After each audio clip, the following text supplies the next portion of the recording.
Well, night, my boy. Just wanted to call you and tell you that I think you've done a fine job. See what the paper said this morning? No, Mr. Bowen, I didn't.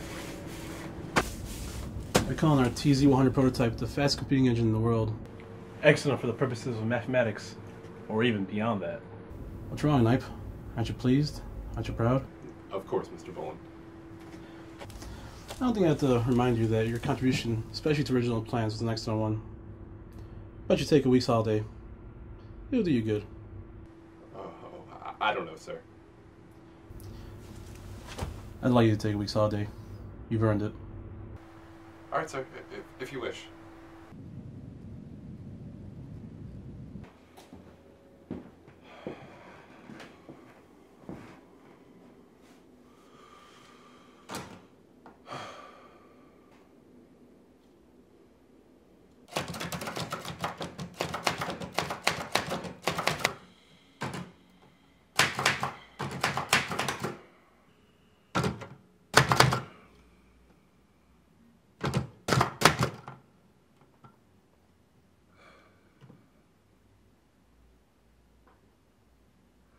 Adolf Knipe has just had an epiphany about a simple truth, and it was this: that English grammar is governed by rules that are almost mathematical in their strictness.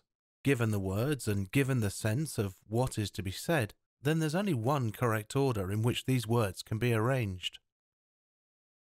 Therefore, it stands to reason that an engine built along the lines of the electric computer could be adjusted to arrange words, instead of numbers, in their right order, according to the rules of grammar.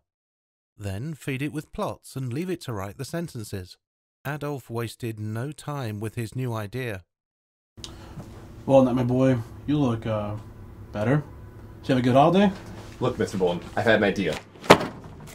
A machine that can write books. Knipe went on to explain that he's always dreamt of being a writer, but has never been able to sell his work.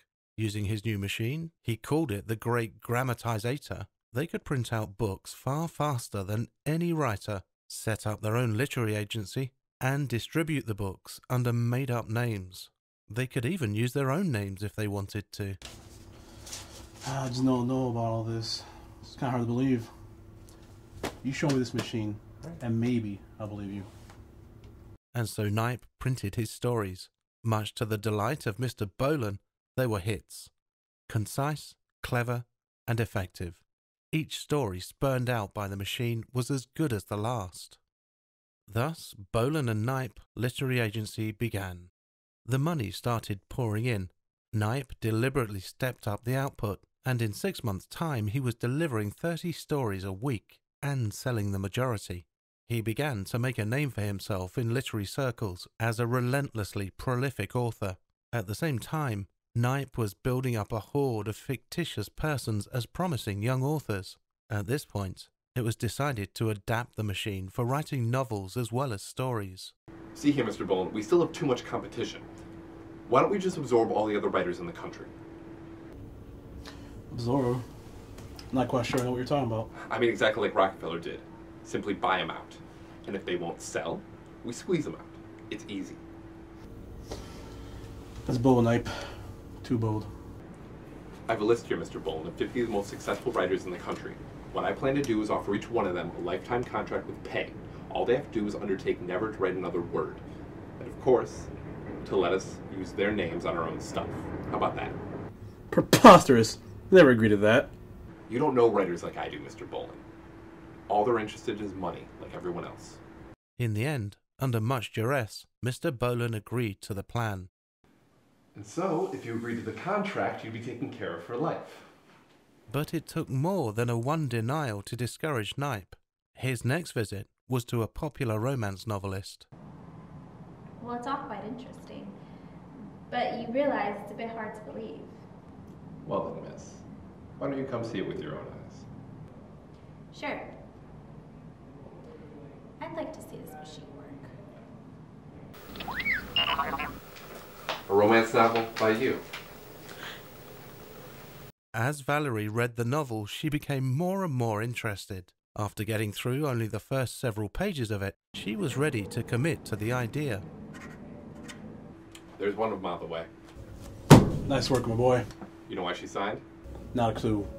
She saw the machine's writing was better than hers. Oh, we did it.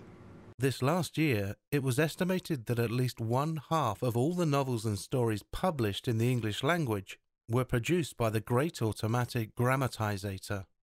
Does this surprise you? I doubt it. Today, as the secret spreads, many more are hurrying to tie up with Mr. Knipe, and all the time things get worse for those who hesitate to sign their names. This very moment, as I sit here listening to the crying of my 9 starving children in the other room, I can feel my own hand creeping closer and closer to that golden contract that lies over on the other side of the desk. Give us strength, O Lord, to let our children starve.